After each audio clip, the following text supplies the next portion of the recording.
เกี่ยวสัมพันธ์เกินเนาะสัมพันธ์เกินก็คือมันก็จะมีคอร์ดสัมพันธ์เกินเนาะจะมีอยู่คอร์ดF flat minor แล้วก็มีคอร์ด E major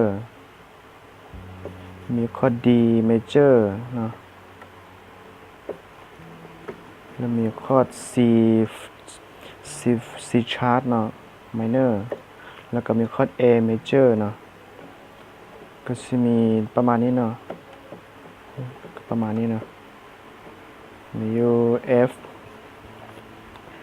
sharp เนาะ F sharp minor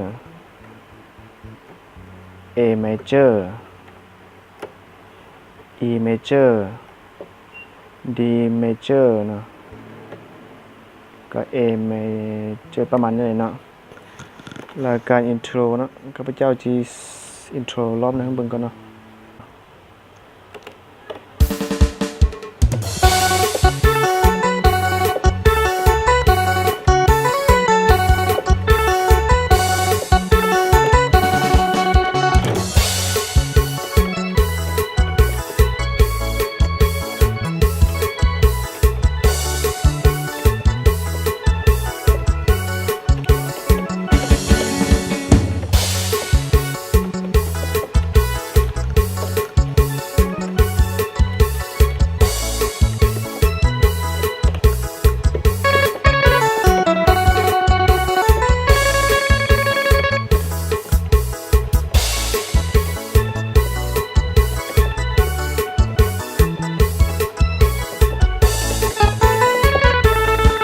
ประมาณนี้เนาะการอินโทรเนาะแล้วการจับคอร์ดเนาะเวลาสโลว์ทำอิทเนาะประมาณนี้จะลองมือ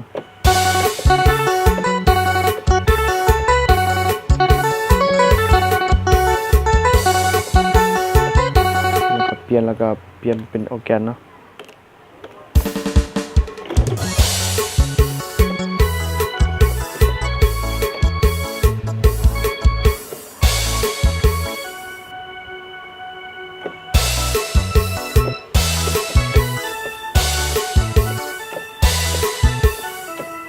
มานี้เนาะก็คือเนาะ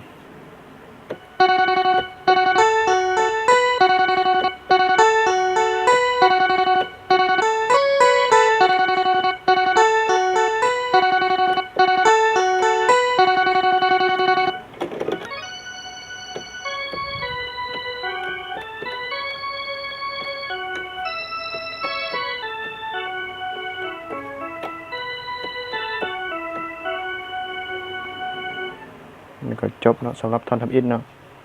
แล้วก็ท่อนกลางเนาะท่อนกลางให้เล่นข้างบนก่อนเนาะท่อนกลางเนาะ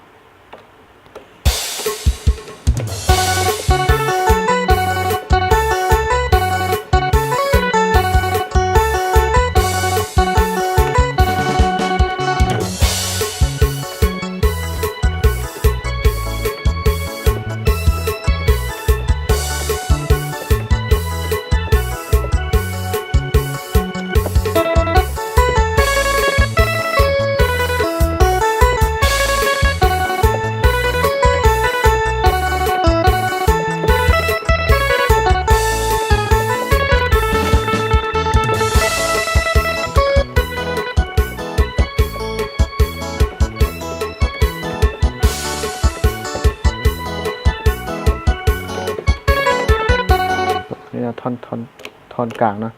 ก็คือสโลว์เนาะ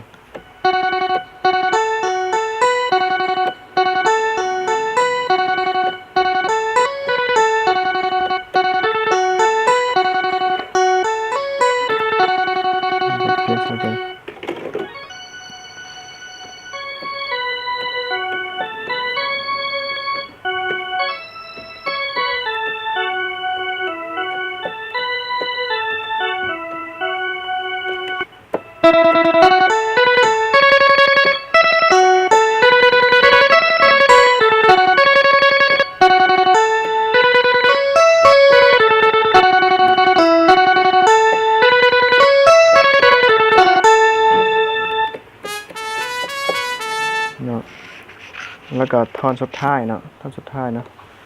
เห็นแบบนี้นะ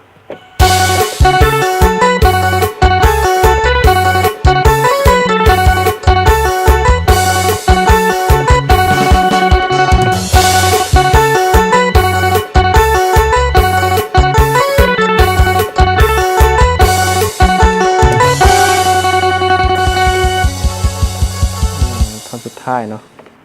ท่อนสุดท้ายก็คือสองรอบเนาะว่าไปเนาะ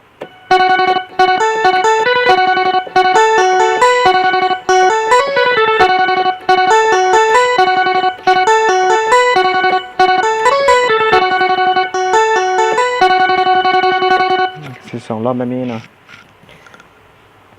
แล้วก็อย่าลืมลองไปฝึกเบิ่งเนาะแล้วก็ไปฟังเนื้อเพลงทำอิฐต้นฉบับเบิ่งเนาะนี่ก็เป็นแนวทางซื่อๆเนาะสำหรับผู้ฝึกใหม่ซื่อๆเนาะอาจารย์เก่าที่เพิ่นประสบการณ์แล้วเนาะบ่จำเป็นให้มีแต่นี้คลิปนี้เฉพาะผู้ที่ฝึกมาใหม่เนาะเท่านั้นเนาะอย่าลืมกดไลค์กดแชร์กดติดตามเฮาด้วยเนาะเพื่อกำลังใจในเฮ็ดคลิปต่อไปเนาะผิดประการใดก็ขอโทษขออภัยด้วยเนาะแล้วก็คอมเมนต์ได้เลยเด้อเนาะ